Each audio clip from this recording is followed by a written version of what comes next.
It's still a bit of a challenge for me to call you by your first name, and which has everything to do with the fact that you were my high school band director. Well, when we first talked and I said, "Hi, Robbie," I said, well, probably at this point it's not right to be saying Robbie either, but... It's A, my secret's out, and B, that tells people whether they met me before I went to college or after.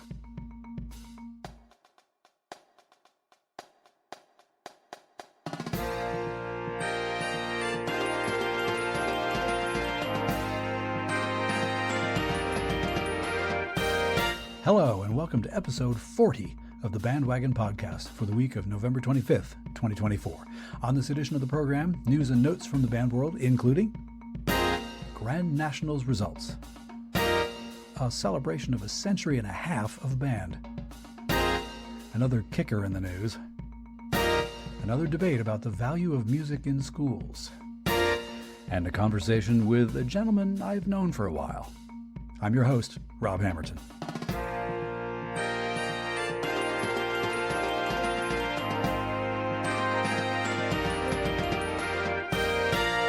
Hello, dear listener. Something for everybody in this episode. In fact, as the agenda for this week developed, I noted a kind of podcast pendulum happening. First a fun story, then one that will make you grind your teeth, then a fun interview, then another story of quoi, and then maybe we can have nice things again. I didn't even plan it that way. Sometimes the force moves in mysterious ways or something. So, seatbelts please, we're going to swerve. Oil up your tuning slides, and away we go. Let's play the first strain.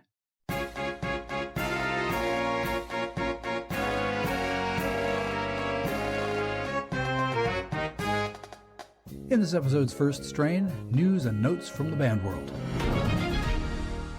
Dateline, Indianapolis, Indiana. For the second year in a row, the Marching Black and Gold from Avon High School in Indiana earned first place at the Bands of America Grand National Championships Marching Band Competition. With a final score of 97.3 out of 100, Avon won all three special awards categories: Outstanding Music Performance, Outstanding Visual Performance, and Outstanding General Effect Performance. In a repeat of last year's results, the Carmel High School Marching Greyhounds, also from Indiana, came second. Their score was 96.35, a finish of not quite 1 point behind Avon. But this year, they tied for second place, sharing that placement with Broken Arrow, Oklahoma High School. Rounding out the top five bands were fourth place Tarpon Springs, Florida High School, scoring 96, and fifth place Cedar Park, Texas High School, which scored 93.3. Three of the remaining seven finalist bands were from Texas high schools. Dateline, Rock Island, Illinois. The Augustana College Symphonic Band celebrated its 150th anniversary this past weekend. The weekend-long celebration was expected to attract at least 500 alumni, friends, community members, and students. In addition to events including an alumni band performance, a Saturday morning presentation on the history of Augustana's wind bands, and a panel discussion with alumni in the music industry, the weekend featured a band concert which included the premiere of Symphony No. 6, Color of Stars, a commissioned work by American composer Kevin Walsick. The Symphonic Band is conducted by Dr. James Lambrecht and rehearses every Monday, Wednesday, and Friday afternoon from 4:30 to 5:25, and every Tuesday and Thursday afternoon from 4:10 to 5:25. Established in 1874 as the Augustana Silver Cornet Band, the ensemble is the oldest continually performing ensemble on the college's campus and one of the oldest wind ensembles in the United States. Since the early 1880s, annual tours have taken the Symphonic Band into 32 states for appearances in a variety of settings, including Orchestra Hall in Chicago and Town Hall in New York City. The band has taken its annual tour international, visiting the UK, Italy, Spain, and in spring of 2023, Japan. And that's news and notes from the band world for this week. If you have a news item you think should be included in this segment, send me a link via email to heybandwagon@yahoo.com. Now we'll take a quick water break. Meet you on the other side. Hope you'll stay with me.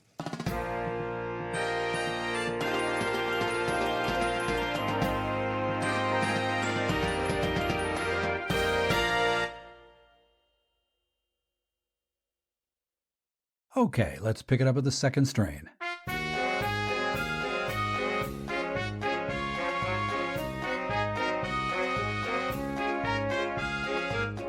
In this week's second strain, if you travel in the same social media circles that I do, you may already have seen this little dust-up.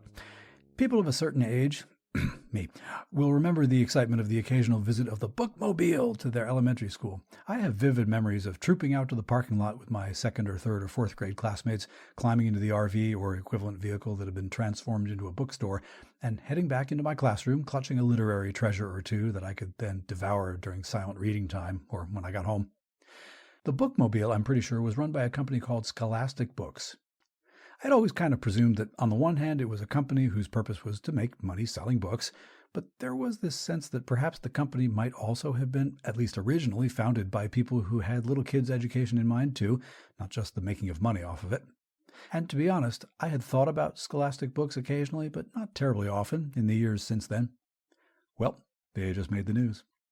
In a recent edition of their mini magazine called Scholastic News, which is distributed to lots of schools partly in the effort to advertise their wares, but also presumably to provide interesting and thoughtful reading material to students, their regular feature called Debate It was about the topic, Should Kids Learn Music in School? Here we go again. I'm going to say something which will sound like an opinion, but which is honestly journalism. For the past 4 decades, there has been an increasing effort by certain parties and organizations out there in the world to undermine public education. It's done mainly through legislation and executive branch policy decisions which often emphasize preparing students for the 21st century workforce, but which have come off more frequently as being in service to a de-emphasis of critical thinking skills. Remember, friends, according to people who study this sort of thing, an undereducated population is much easier to control for people who are inclined to want to control and exert power over other people rather than govern and help them, promote the general welfare and that sort of thing. People who can think for themselves are lots more dangerous to politicians with authoritarian tendencies because they can observe, listen, analyze, and then vote the bastages out. Part of this undermining of education has been an assault, quite frankly, on the perceived worth of teaching the arts and humanities. Science, technology, engineering, and math are important, don't get me wrong, but in a desperate bid to reverse engineer their way out of a bind, recently policymakers tried to rebrand the STEM acronym as STEAM, Science, Technology, Engineering, Arts, and Math. Yeah, nice try. B+ for effort. Would have been an A if we thought anybody genuinely cared. Anyway, in this past month's Scholastic News Debate It section, one elementary-age student wrote a few sentences about why students should learn music in school, and another, probably middle school student, based on the attached headshot, wrote a few sentences in the other direction. In support of music in schools, the Utah student wrote, in part, quote, "Music programs teach kids to work hard. I'm learning to play the recorder, and I have to practice each day. Plus, sometimes we play songs together as a class, which takes teamwork. That's an important skill, whether you're doing group projects or playing team sports." Coming out against the motion, the Massachusetts student wrote, quote, "Music classes are important, but schools should dedicate their limited time to other classes such as math and science. Those subjects are more likely to be a part of your job in the future. Music programs can also be expensive to run. Some districts can't afford them. Schools could use the money to buy new textbooks or computers. Kids who are interested in music can take lessons after school." Far be it for me to beat on a kid 36 years younger than I, and one who's not even in the room so we could have a back and forth. I don't feel super great about it, but I'm going to do it anyway. If this student even wrote this piece, not that I'm a conspiracy monger, but, well, speaking as a journalism major, which is an activity from out the humanities, by the way, I'm going to suggest that there are a number of technical and linguistic choices in this writing sample that your average middle school student isn't going to make. And substantively, those subjects are more likely to be a part of your job in the future. Here we are again with the goal of education being to create good little worker drones. In the Debate It section's introductory text, it's got an exclamation point, I have to shout it. The Scholastic magazine publishers wrote, in part, quote, "Most people aren't against music classes, but not everyone thinks they're worth the money. In recent years, many schools have cut their music programs. The money they've saved often helps pay educators who teach other subjects, like math and reading." Yeah, great. Pit music against other subjects. Worse yet, pit the teachers of music against their teaching colleagues. Divide and conquer. Just terrific. And in support of music in schools, the publishers only emphasized the benefits of music learning that have to do with its effect on extra-musical activities. Quote, "Researchers have found that music can improve student performance in other subjects," and stuff like that. Not a word about learning about culture, not a peep about learning about the arts as a means of expression, certainly no mention of art for art's sake, or of students learning to write a decent protest song.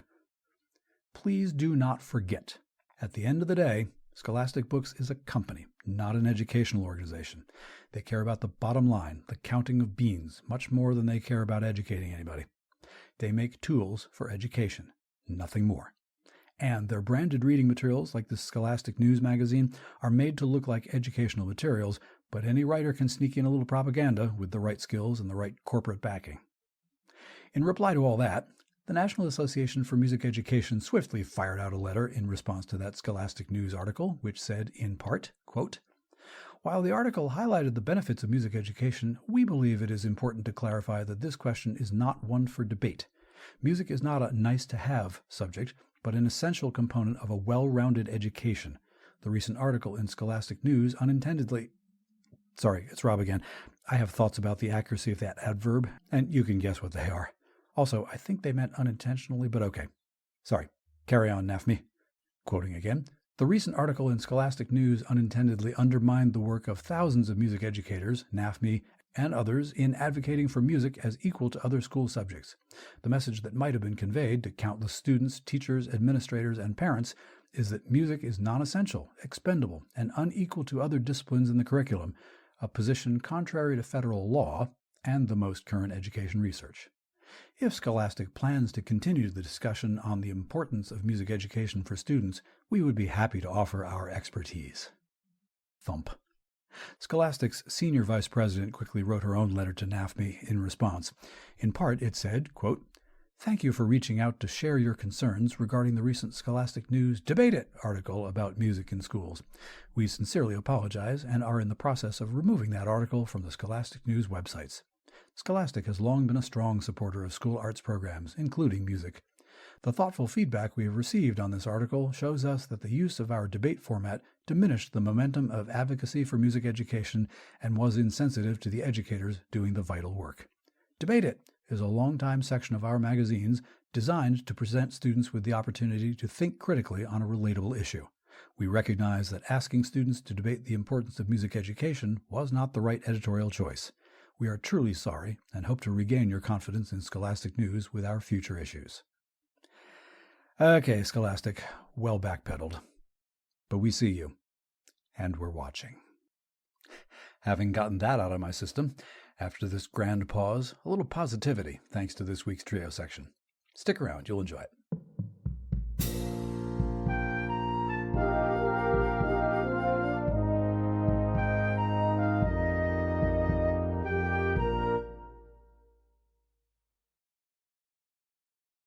Okay, let's change keys and get into the trio section.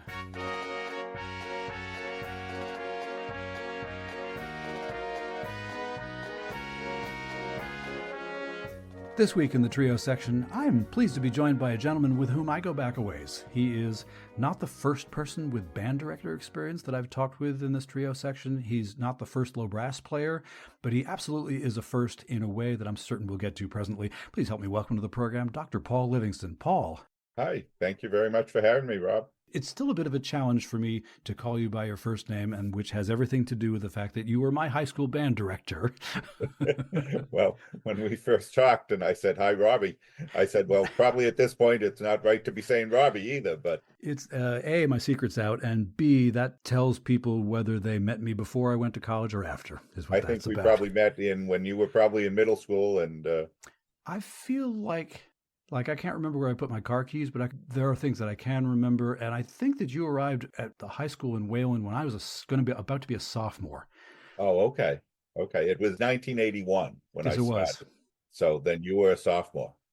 I was, and I remember, I don't think we had a preseason band camp in the way that people think of it now, but I know the first band class where we went out to the football field and dealt with the marching thing a little bit, you described to us that the marching style we were going to be doing was corps style. And knowing as much as I did about it, which was perilously close to nothing, I assumed that meant the Marines, and they know how to march. So this will be good. I had no idea we were talking about drum corps. But I thought, ooh, new band director, he's bringing new things. All right. I had come from the community that I had grown up in that had a very active marching band program. Abington, south of Boston, a very big program, 125 plain students and probably about 60 girls. We traveled all over the place. I came up through that program and then, worked there for 3 years after graduating as a music student at U Lowell, actually. Came into Wayland where, big support for music, a very progressive, forward-thinking town, but the band program had unfortunately seen, many fallbacks and not financial lack of support at all, but, changing personnel and for whatever reasons, things not coming together. And there were only, I think, like 27 students signed up for band. So it was an awakening for me to say, how are we going to do this? And I remember one of the custodians after the first football game in the fall, which is, the first public performance that a band does, saying, gee, it was nice to be able to actually sing with the national anthem and we could understand that it was the national anthem. I went, oh, I guess that's a great compliment. Thank you very much. So we moved from there, and we did bring up ending, in the 8 years or so that I was there, with probably around 70 to 80 students involved. It's a small school. It was difficult at that point because students that are in that a Wayland kind of community often are going off into prestige colleges and want to take certain courses and things like that. We learned to be flexible in terms of how you can fit band into your schedule or how you can participate beyond that. And I think that's something that we forget sometimes in the arts, and particularly in New England and in small schools, that we have to understand that students should have experience in many different things. As I went through my career, and I started as a music educator for 12 years and then became a business manager actually for 5 years, and then a superintendent for over 20 years, having been retired now for almost 12 years. I learned a lot through that journey of how do you schedule, what's the flexibility you need, and was very fortunate. The Wayland experience was very good for me professionally because the superintendent had been a former music teacher. Yes, indeed. And he had encouraged me to think along those lines. And he had said that if you want to go into central office, you can always become the assistant principal, and then the curriculum department head, and then the assistant principal, and the principal, and then the assistant superintendent. But he said, if you want to go directly into central office, think about becoming a business manager. And he said this was, back in the 80s, before ed reform, before, all the different things that have happened since. He said, it's all about business. It's all about, relationships with the towns and all that. And I did that. I went from U Lowell to Boston University for a master's in education and then a PhD at BC with a focus on business administration, but still not having done the job. And I was very fortunate when I left Wayland, went to the town of Franklin as the business manager for 5 years, and then started superintendencies that I did for the next 20 years. I stayed around 6-7 years in most of the three places I was in. I did spend a 3-year stint in Walpole, where we really got along very well, but my kids were in middle school and I was commuting 45 minutes, and Littleton, next door to my home, came open. I didn't want to leave Walpole. I applied late, but it was a good increase in salary, and it was 5 minutes from the house, and I could go see a baseball game and then go to my night meeting because you're out most nights. And my wife said, "Oh, why aren't you applying?" And I said, well, I like Walpole and Walpole likes me. That's unusual for a superintendency. So my superintendencies were, I started at Neshoba Regional in Massachusetts.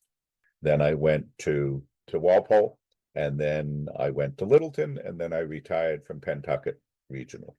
And I've been working to sustain music in all of those places. The secret weapon of a public school system, if the superintendent is involved with music somehow. It's, again, having learned the superintendent in Wayland, Bill Zimmerman, who was outstanding, having been a music director, but a real educator. I remember him saying, well, the elementary band here marches on Memorial Day. And I said, well, that's quite unusual. How does that happen? He said, well, when I first came here, the community was discussing why nobody comes out to the Memorial Day parade, that idea of civics education and building community support and all. He said, I can probably help that in some ways. We put the elementary band out and you get some more parents and family and friends out there. it was my honor to have built the program in that, we had probably about 120 students in a small town in that elementary band by the second or third year that we were involved. And quite honestly, Bill Zimmerman, the superintendent, I was with the high school band because I was the high school band director and did the elementary program a little bit at middle school, but not a lot. And he actually ran the elementary band on Memorial Day with his trombone marching down. I think it was that model of having seen, when I was growing up, my band director, Paul Smith, who was a legend in the early years. There's even Micah has a Paul Smith Award currently. I learned from him what the community outreach meant. I learned from Bill Zimmerman what the community outreach meant. It's such a valuable support for a school district to see the value of what kids bring and the interesting perspective of how students are taught. I've always been amazed over my years in education. And as we see, if you were to ask people here in Massachusetts or people on the other side of the West Coast, how do you build good education? They would probably say the same things. And they talk about the critical thinking and communication and collaboration, all the skills that we teach in the arts, specifically in music, certainly.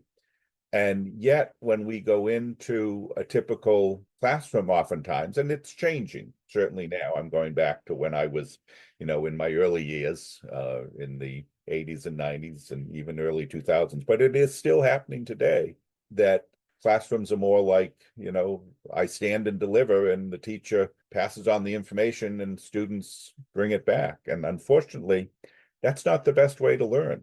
Participating. It's a hard habit to break, considering that how long the lecture format has been kind of the thing. And when I got into teaching, there were lots of professional development opportunities for here are some different models to use. Let's do collaborative learning, all the buzzwords. Yeah, there are different tactics for doing the education game rather than just Mr. Chips in front of a hall full of people. It always marveled me when I saw athletic coaches who were teachers in our schools, and they'd have the baseball players out there, and they would be working with the pitchers alone and the catchers alone and the outfielders alone and all that. But then when they went into their calculus class or whatever class, everybody was lined up in their chairs, sitting there, and they were all doing exactly the same thing. And I'd often go in as an evaluator or as an observer and say, when I see you in the field, you've differentiated the instruction. I don't see that happening in here. I think it was fascinating for them and fascinating for me to observe that, we hadn't broken down that barrier. And I think even sometimes today we haven't done that. The experience of music brings so many of those workforce kinds of skills together in a way that is what students need now going forward, because it is well known that kind of arts teaching improves other academic study, improves student achievement in many disciplines. And it's because of the way in which we teach. Now, if you hadn't brought up Bill Zimmerman, I was going to. Partly because, yes, as you talk about him getting in front of the band, my first marching experience was not that long after my first trumpet playing experience in the 4th grade. And yes, the rehearsals happened in the gym. We marched around the gym. And then when the weather got okay, we were outside. And there was Bill Zimmerman with his trombone in front of, quite honestly, I don't know how many there were, but to my eye, there were more band people in one place than I'd ever seen in my whole life before. And here's this almost literally bigger than life figure, at least certainly from the perspective of a 9-year-old. And we knew when it was time for the drums to quit playing and when it was time to play the Marines hymn on the parade route of the Memorial Day parade, because that trombone slide was up in the air and waving around, and we knew that was to my eye, that was how you did band. And not a dang thing wrong with it. And I had a number of other band directors, yourself included, who went after things in maybe different styles and with different tactics. And it's been an education to kind of point to all the band directors that I've had that we're all pulling, and to become one at one point myself, and to kind of look around and think, okay, we're all pulling on the oars in the same direction, but we all pull in a slightly different way. It's just really interesting to have that experience. One of the things that was interesting with Bill was that they always had done the Marines hymn, which was what you should probably do on Memorial Day, whereas when I came in, I decided to do, just the typical pep band song of, thing. and let's go band. My motivation for that was it was a very beat orientated kind of piece to march to, but it also was a little bit fun because, many kids certainly weren't into that. They got to screech, let's go band at the end. I mean, certainly not fully appropriate for Memorial Day, but to please the community, to please their own engagement with the process. Yeah. I think it worked. You didn't play it at the cemetery, so No, we didn't play it at the cemetery. We also, when we had what we would call in Wayland our bandoramas, that, everybody had done that in elementary school and everybody does it in pep band at football games or things like that, or basketball games. We could all play it together. So to see fourth graders with seniors in high school playing that together, there was the old expression in drum corps, esprit de corps. There was a connectedness. Now, when we reconnected something like maybe a little bit more than a year or so ago, after it had been a while, I discovered that you had moved into other areas of the education world other than band directing. In fact, you contacted me with a question that sounded very much like a bit of you was, like more than a bit of you was still had your head in the band game.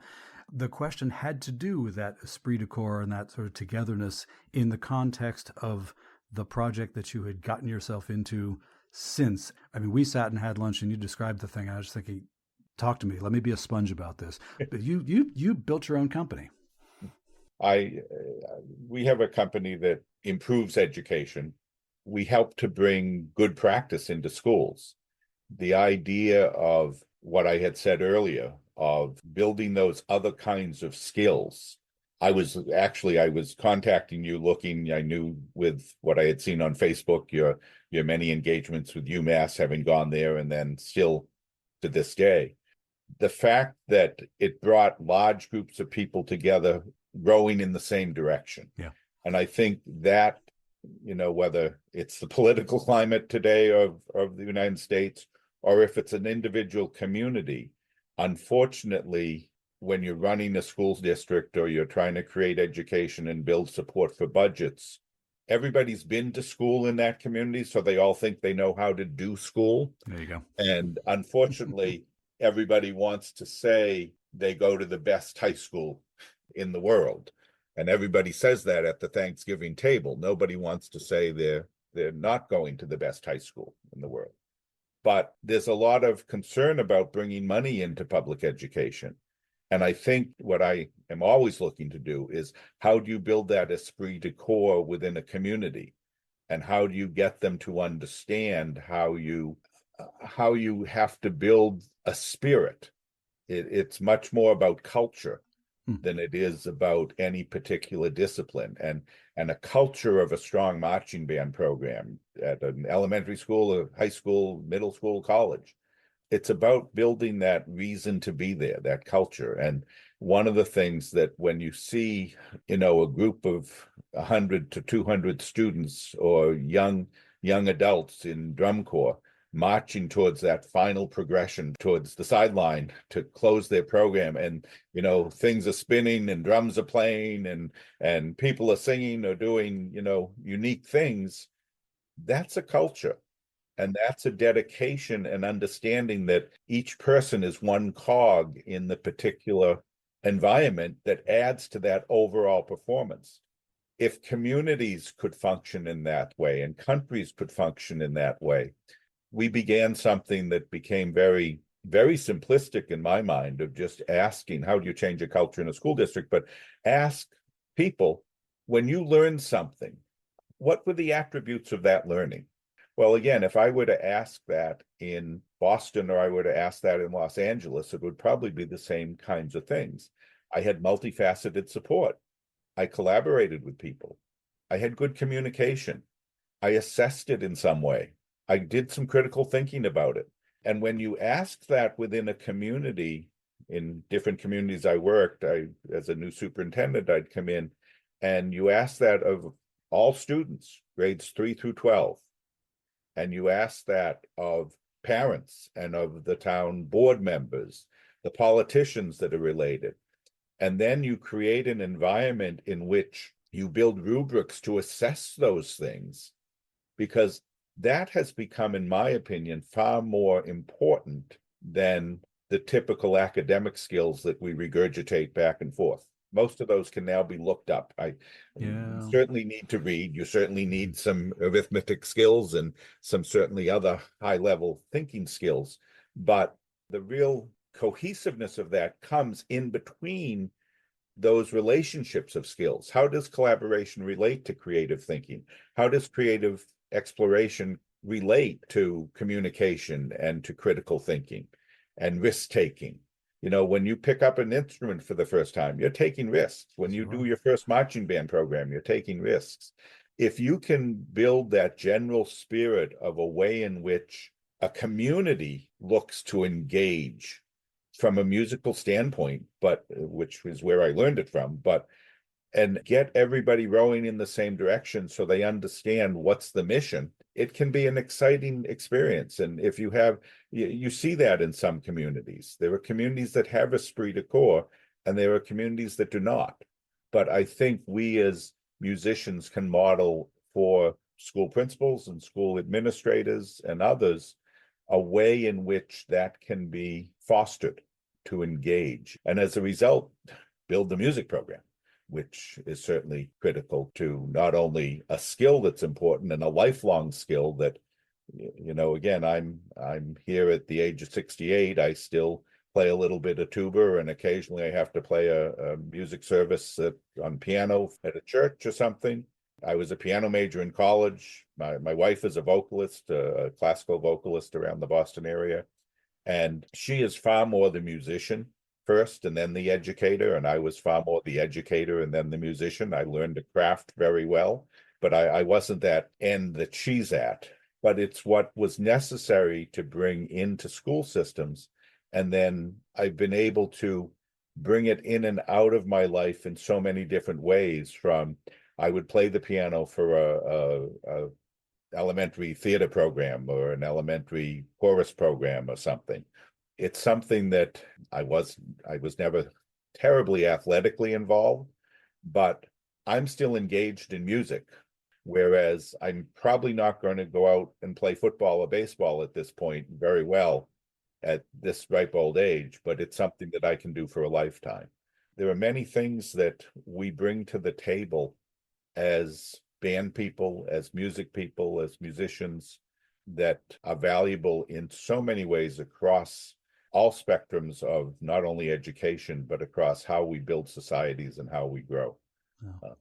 Regular listeners to this podcast will note that we blew by the opening questions. And you know, sometimes you got to take the structure and blow it up because it's just working better that way anyway. And organic conversations are so much more fun to listen to than, okay, now we'll do this. But I did have a thought about saying, now we'll do this, because I'm desperate to know the answers to some of these questions that I put up at the end of these conversations. So the first question of this starter pack is, what's one of your favorite pieces of band music that you've played? Outdoors, indoors, whichever, or conducted, since you were a conductor after all. I think the piece that probably really got me thinking of being a music educator was Elsa's Procession to the Cathedral. What a powerful expression. Now, I had an aunt Elsa, so I was probably actually in tune as I saw the title, but to this day, it is my favorite piece to play. I've been playing tuba. I'm not this year, but I've been playing tuba with the Neshoba Symphonic Band at the school system I worked at as superintendent, Neshoba Regional. They have a very unique program that I'll tell you about in a minute. But Elsa's Procession to the Cathedral, I was so happy to see that programmed for one of our concerts. You programmed that for when I was in your high school band. I'm Yes, trying I to did. decide whether it was my junior or senior year. And I remember the general consensus was this was a really hard piece, but we couldn't figure out why because there were no 16th notes in it. That's right. But I remember that one very clearly and thinking to myself, ready for this? I'd never heard this piece before, but it was one of those that kind of made me, if YouTube had existed then, I'd have flung myself at it and said, okay, what's going on here? That's right. That's right. You were about to talk about the Neshoba Symphonic Band. I just want to share that when I first retired from being a superintendent, I wanted to get back into playing, and the piano chops were certainly gone, and the tuba chops were maybe a little bit easier to get back. And I started playing in Wayland with the junior high school band director that I had worked with there, Diane Muffett, Yes, who was indeed. an outstanding person, now retired as I am. But she still, I think even to this day, is still engaged in a program called the New Horizons Band, where they bring people back that haven't played for 30 or 40 or 50 years, like I was, or people that want to learn a new instrument, even some people that are just playing within the community or something. And they came and I played with them for a couple of years. It was such a fun experience and such an easy and simple way to get back into the world of music. And Diane is a great educator, a great musician, great conductor. It really was a fun time. I then moved on to this Neshoba Symphonic Band, which has a very unique concept. And I think, again, in line with what I've been saying about bringing people together, Neshoba Regional, where I had worked, has a strong band program, has for a long time, a strong music program. But they have an assistant within their program, David Bailey, who was a Air Force musician, composer. And what it is it's an opportunity for the strong players within that community, within that band program, but also reach out to the local area schools and students that want a higher opportunity, maybe the ones that are looking at districts in all states and things like that. And then bringing in community people from all over. They come once a week to a rehearsal. And this group of caring people about music, wanting to do well, wanting to improve, wanting to get better, with a gentleman, Dave, who has just one of the best rehearsal techniques I have ever seen in terms of not wasting time, building, again, esprit de corps, building camaraderie between the band members and bringing them together to play high quality music. We do pay a small fee. It's an after-school program. We pay $75 to participate, but they seek out arts lottery grants to support the program. It just is a unique way to build a larger community of musicians in the area.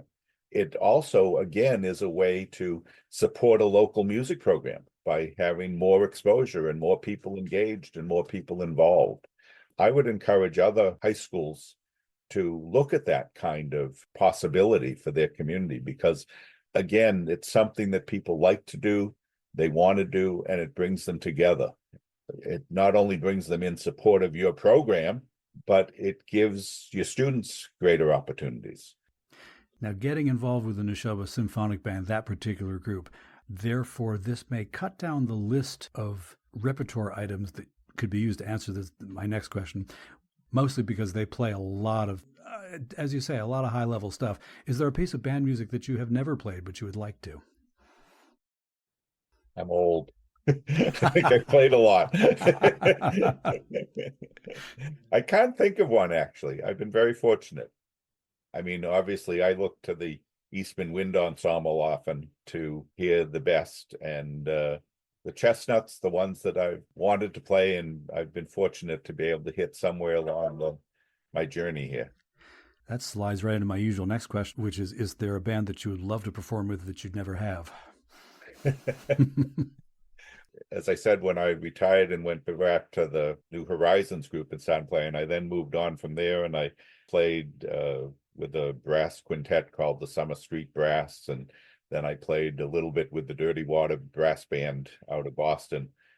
I think my biggest regret, and I think something that we as school people fail to tell students about the opportunity, is I think I would have benefited greatly from going into the service. And back at 1969, 1970, nobody really thought of the service as someplace to go. But as a musician, the opportunities that are provided to you, the experiences you get, the constant playing, the associations with people you get, I think I would have been a much better musician, actually, having done that and having had those experiences. I think I would have been good enough probably to get in at that point and learn so much more, and then maybe had the formal education of a college degree or something after that. Because as I said, I think I learned a craft very well and could, certainly meet the needs for teaching, but that bringing it to the level of, superior musicianship and quality, I think could have been fostered if I had had that foundation early on. And nobody ever mentioned that to me. Nobody ever suggested it. Nobody ever gave any guidance for that. I guess if I would say, is there a band that I wished I had been part of? I think as I listened to the Marine, the Air Force, the Army groups now, that's something that would have been a good experience for me. Makes your palms itch a little bit. Yeah. Mm-hmm. On the other hand, if you had joined the service bands at that point, you wouldn't have been band director at my high school, and we might be having this conversation, but with you in a very different uniform, perhaps.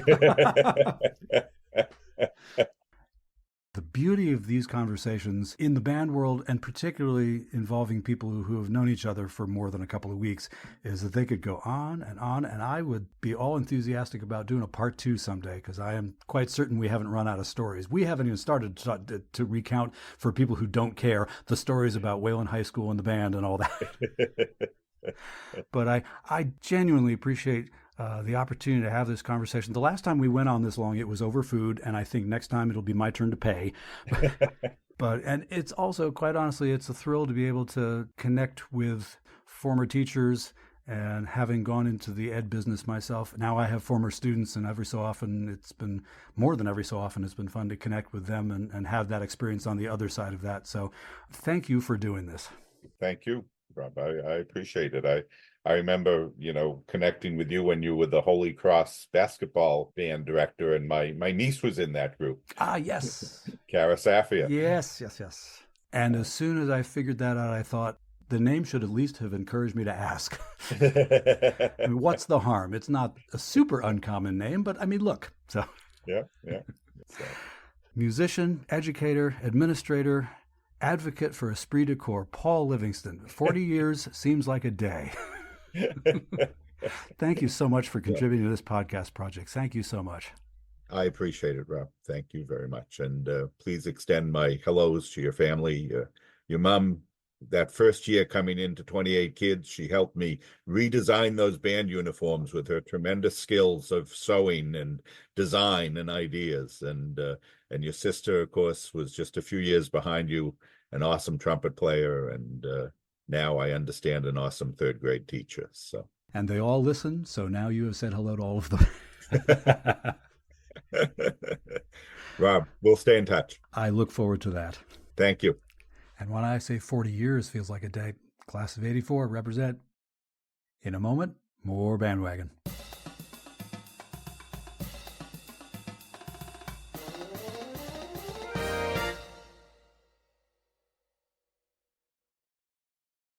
Here comes the dogfight.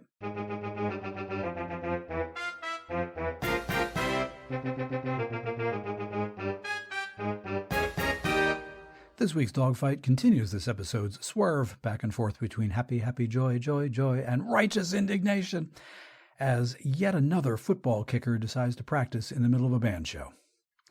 Credit to the reporting and writing of Jeff Herbert of the online news outlet Syracuse.com on this news story.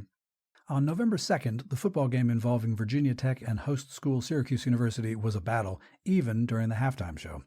A Facebook video showing Virginia Tech kicker John Love disrupting the Syracuse University marching band multiple times during their halftime performance of Michael Jackson's Thriller went viral.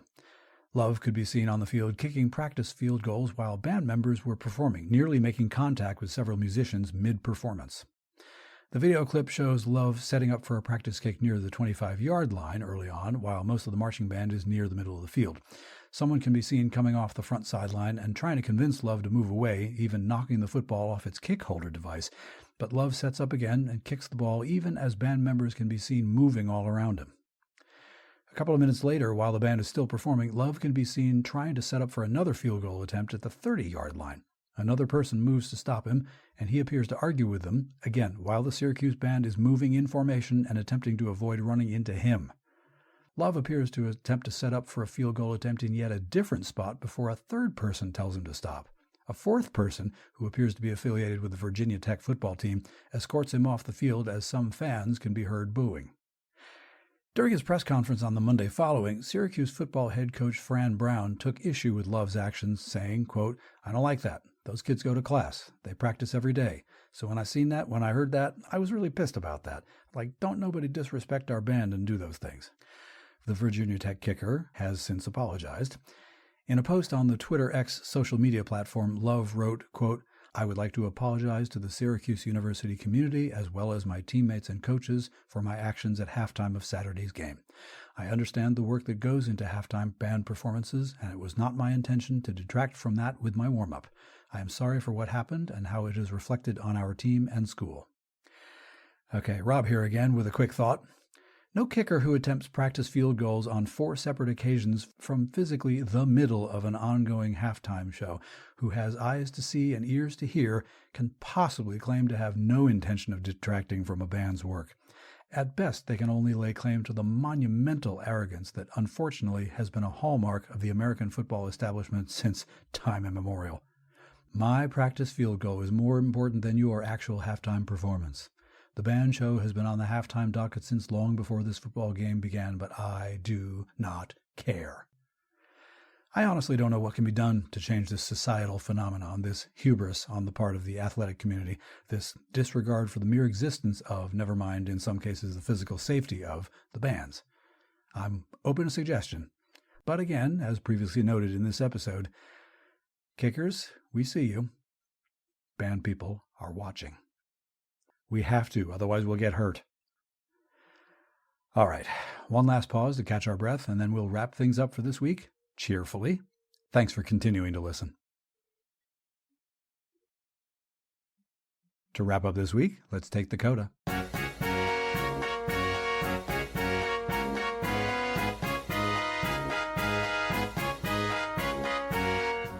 For the CODA this week, it's about to be Thanksgiving. It's a crazy world out there, whether you marinate in the news like me or not. Since humanity began its run, it seems we have been capable of getting ourselves involved in, or manufacturing, difficult times. Human history is littered with the good, the bad, and the ugly, and you'll notice that only 1 out of those 3 words is a positive one. That's about the ratio. Seems like the world is full of bad news and bad behavior. It's one of the reasons I treasure the band activity, doing it or listening to it, because when it's done well, it is good. On the field or off the field, band has the capacity to create positivity or to turn negativity into positivity, partly because of the musical output and partly because of the human input. If you're a band person, you know all about that, and you try to communicate that to non-band people, and sometimes you're successful, and sometimes, well, you walk away thinking, maybe you had to be there, but I was there, and I know it's true, and for the moment, that'll have to do. In this admittedly challenging world, we can, however, find things to be thankful for. And our country has invented a day in which we can specifically be thankful for stuff. So this Thanksgiving, here's a little list of my own. I've got a little list. Maybe you'd like to contribute your own bullet points. Maybe we can do a little post-Thanksgiving segment about that. Sort of a podcast plate full of leftovers. But here are the things on my Thanksgiving platter. I'm thankful for the people who have downloaded and listened to this little podcast over the last 40 weeks. I haven't missed a week since BandWagon's March 4th launch, and neither have many of you, and I know this because you've told me so. For some of you, you bring BandWagon with you on your Monday morning commutes, or carry it with you on your Monday morning walks. That's my jam too, by the way. Another podcast, not this one. I've already heard this one by that point in spades. But, yep. I'm thankful for the people who have recorded conversations with me for the trio sections. When I started this project, I thought, yeah, a weekly podcast, and very quickly realized, oh, that means I have to record something near 50 conversations a year. Sure. But you have answered my emails and Facebook messages with great generosity, good humor, willingness to participate, and suggestions for whom else I might interview as well. So far, so good. I'm thankful for the group of people who have promoted BandWagon on social media, sharing the links, talking it up, encouraging the merch. I'm still shaking my head at that one, but hey, TeePublic just sent me my first little bit of windfall, so my heavens, it's a real thing. But there are people out there who would be on my board of directors, if I had such a thing, or on my list of technical and artistic advisors, and they're very helpful. I'm thankful that Fran Kistner, Franny Caliendo to some of you, pinned me down a little more than a year ago and said, no, really, you should make a band podcast. Lifelong friends are very good at pinning you down and making you believe you're more capable than you thought, you know? And now one other non-podcast thank you. I'm thankful for the University of Massachusetts Minuteman Band Organization for a number of things, but specifically events of this past week and this week to come. Dear listener, you do hear a ton about this particular band, and I get that it can be a little pervasive. But what can I say? It's my alma mater, and I can only hope I've contributed in some proportional way to the organization compared to how much it's contributed to my life. Because I owe it one, or two, or a bunch. So forgive me if I go on a bit, but because I got mixed up in the band thing at UMass Amherst, I got to be part of an organization that cares for its membership. It creates grand opportunities for its membership, both on and off the field, in and out of the arena. Your band did this, and does this, too. But in my case, my alma mater band is about to go march the Macy's Thanksgiving Day Parade in New York City for the second time, and I have no doubt that they will blow the doors off the joint, same as they did in 2013. And I'm also thankful for the little spin-off project of the Minuteman Marching Band, namely the UMass Hoop Band. In the fall of 1985, my sophomore year, it was determined that the pep band would shift from standard marching instrumentation to big band jazz ensemble instrumentation. There were flute, clarinet, mellophone, baritone players who were a little miffed by this change, yes, but in any case, the result was a possibly, at the time, unique band contribution to the college basketball environment. I got to play jazz in college because of that band, which was great, since in no way was I going to make it into the department jazz ensembles. And thanks to the generosity of the Hoop Band's director, Tom Hannum, I got opportunities to write silly little cheers and charges and then whole tunes for the group, and those experiences paved the way for other opportunities, for me and for other UMass band folks, all the way to now. And the Hoop Band gig is still a coveted one, 39 years later. And everything that went into making the band experience in Amherst what it is means that last week I got word that my UMass freshman nephew sat down at the Hoop Band drum set and played hard. And yes, for those who know and may wonder, he texted me and said there was noise and it was big. And on Thursday morning of this week, I will watch the television screen very carefully to see if I can spot number one nephew as he marches with his trombone, with the Minutemen, in front of the Macy's store in New York City. Yes, the world is crazy. But in these ways, at least, my life is pretty good. And I'm thankful for that.